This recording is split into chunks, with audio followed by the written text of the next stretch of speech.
Welcome to Influencer, our series of conversations with the world's thought leaders, the people creating the trends that we're all talking about. Our next guest was nominated for Academy Award for Super Size Me. He also won a Guinness World Record for the most product placements in one film for his documentary, The Greatest Movie Ever Sold. Now he's bridging the digital divide with his new series on Hulu.com, A Day in the Life. And Morgan Spurlock is here in studio today. Morgan, thanks so much for joining us. My pleasure, thank you. Now, tell us why you wanted to do A Day in the Life. It was a show idea that we've had. There's those ideas that you get that kind of stick with you and stick around for years and years and years. And this was one that we had about 5 years ago that we'd spoken to some networks about, we'd spoken to some studios about, and we never were able to really get it off the ground. And so when we met with Hulu, who was kind of making their first jump into original programming and pitched them the show, they loved it, and so we jumped at the chance. So what about the show makes it a good online fit? I think that, one of the things that I think scared a lot of people away, or that a lot of studios didn't like, is the fact that it was a one-off, that each episode is kind of in its own independent story. So, for us, the fact that we were able to kind of, make one that, each one being its own independent animal with Hulu was an important thing for us. I think that, wanting to create something that was going to be, low cost but deliver high quality was something that we were all for. When we started pitching studios about the idea, that some of the original concepts were just making this idea bigger and bigger and bigger, which I felt did not do a lot of service to the concept itself. Yeah. And I think just the creative freedom, the ability for us just to kind of really make this omniscient fly-on-the-wall documentary series was really important to me. Well, yeah, they're 22-minute long episodes. So you're saying, do you see it not being on TV, perhaps? I mean, I don't know if it'll air in the States. We made an exclusive window with Hulu, which I think is great. You can log on to Hulu anytime you want and watch it, for free when you go to Hulu.com. You could watch it at 7 o'clock in the morning. You could watch it at 8 o'clock at night. It's available when you want to watch, which I think is the greatest thing about Hulu. Yeah, you actually produced a web show back in the day in 2001. I Bet You Will. We did our online research. So how do you think online has changed since then? Well, it's gone a long way from when you used to make online videos and people would go. Actually, I'm not hearing you right now, Morgan. This needs to buffer. Exactly. See, we were buffering through the shot right there. So since those days of when all those shots were happening, it's come a long way. Because now, like I Bet You Will was a show that we created on the internet in 2000. We sold it to television. It became the first show ever to go from the web to TV when we sold it to TV. And things are coming full circle. Now we're creating original programming for an internet partner. Ultimately, I think it's just going to be one tube. It's going to be one window. Everything's converging, and to kind of be at the forefront of that is exciting. Yeah, definitely. Well, you are a big personality, obviously, as part of Super Size Me and the greatest movie ever sold. How do you lend yourself as a personality into this series? Well, it's great. Anybody who has not liked any of the projects I've done in the past, because I've been in them, I'm not in one frame. So you're going to love this show. You're never going to see me on screen. You might hear me, you'll hear me kind of set up who the people are we're following, but you'll never see me on camera. It's great. Wow. A bit. So we don't get our taste of Morgan Spurlock in this one on camera.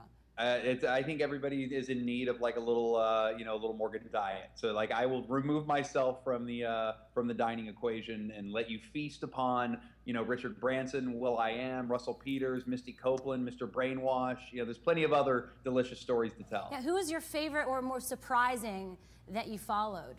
Gosh, that's a great question. There's so many people. I love Richard Branson's story because Richard Branson is such a big character and interesting character. I love the day we just filmed with Misty Copeland, who's the lead dancer of the American Ballet Theater, to kind of see how much work and effort goes into becoming a professional dancer, continually goes into as she rehearses for 4 hours a day.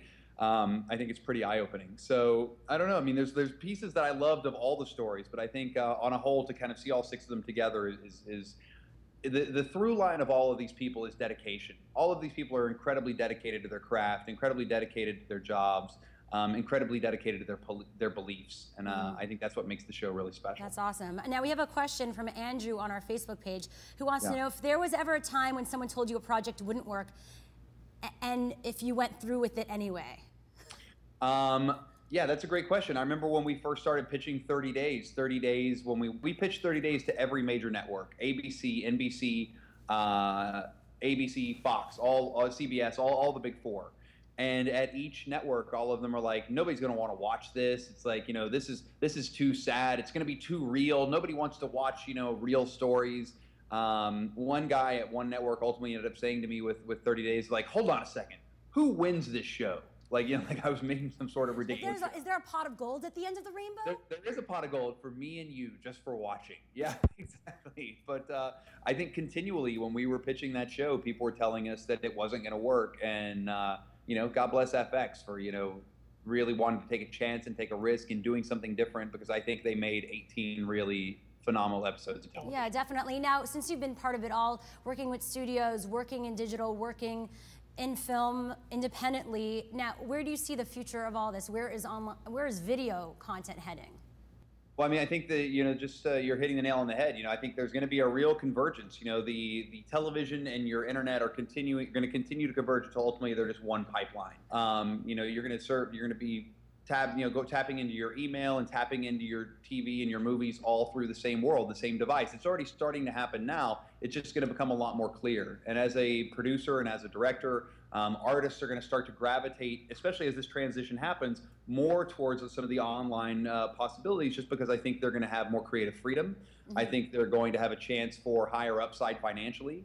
I think they're going to have a chance to do things that are a little more risky that a network or a studio normally wouldn't do. And I think that it's going to be an exciting time. When you hear people say it's the Wild West out there, I mean, they're not kidding, with the exception of people aren't getting, shot and riding off on horses. What great American issue are you going to dissect next? Oh, wow, that's a good question. God, there's so many. Really? We have so many problems to deal with. Yeah, I don't know. I always literally have a list of things in my notebook. My notebook's usually right here on my desk, but it's over in my bag. There's usually a list of things in my notebook that are just pages and pages and pages of ideas, of things I want to tackle, ideas that I've had.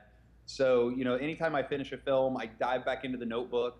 I sift through, I start talking about, things that I'd like to cover, things I'd like to tackle with my production team here in New York, and we go from there. But we'll have to wait and see. Well, a lot of projects to come, I'm sure. Thank you so much, Morgan, for joining us today.